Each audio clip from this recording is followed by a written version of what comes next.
Hey guys, সবাই কেমন আছেন? আশা করি সবাই ভালো আছেন। সো আজকের টপিকটা হচ্ছে একটা কনসার্ট, যেটা গাজীপুরের মাঝুখা নামে একটা এলাকায় হবে।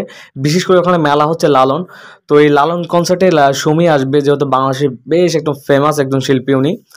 তো ওনাকে দেখার জন্য আমিও যাচ্ছি। তবে আমাদের এলাকার আশেপাশে যত যা আছে মানুষজন সবাই ওখানে যাচ্ছে আসলে কনসার্টটা দেখার জন্য, যে ওনাকে দেখার জন্য।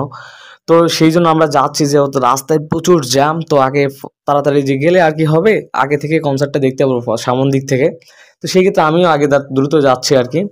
তো যেয়ে দেখি যে গাইজ, এত পরিমাণ লোক, জায়গা তো পাবোই না, পাবো না, কনসার্টটা ঠিক মতো উপভোগ করতে পারবো না, এতটা ওখানে ভিড়। তো আশেপাশে মানুষ অনেক হই হুল্লাস করতেছে, তো উল্টাপাল্টা কিছু হচ্ছে আর কি। যাই হোক, তারপর আমরা কনসার্টটা উপভোগ করব। তো এখানে অনেক কিছু দেখতেছি আশেপাশে কনসার্টের, বিহারি পান, তারপরে অনেক কিছু খাবার দাবার দেখতেছি। তো আমি হয়তো কিছু একটু নিলাম হালকা পাতলা, তো একটু সামনে গিয়ে খাবো। তো কনসার্টের সামনে গেলাম গাইজ, তো কি বলবো যে এত পরিমাণ নয়েজ আর সাউন্ড রেকর্ডই করতে পারলাম না, এই জন্য রিমুভ করতে বাধ্য হয়ে গেলাম একদম। যাই হোক, আমি ফার্স্ট টাইম আমিও ওনাকে দেখলাম, সমীকে। তো আমি কখনো দেখে নাই ওনাকে সামনাসামনি, তো এই ফার্স্ট টাইমে দেখা হয়ে গেল। তো গাইজ, ভিডিওটা যদি অবশ্যই ভালো লাগে সবাই লাইক করবেন আর শেয়ার করবেন। তো কে কে সুমিকে দেখিয়েছেন মাঝুকাতে, এবং মাঝুকা থেকে যারা বলছেন তারা কমেন্টে জানাবেন আর শেয়ার করবেন অবশ্যই। তো নেক্সট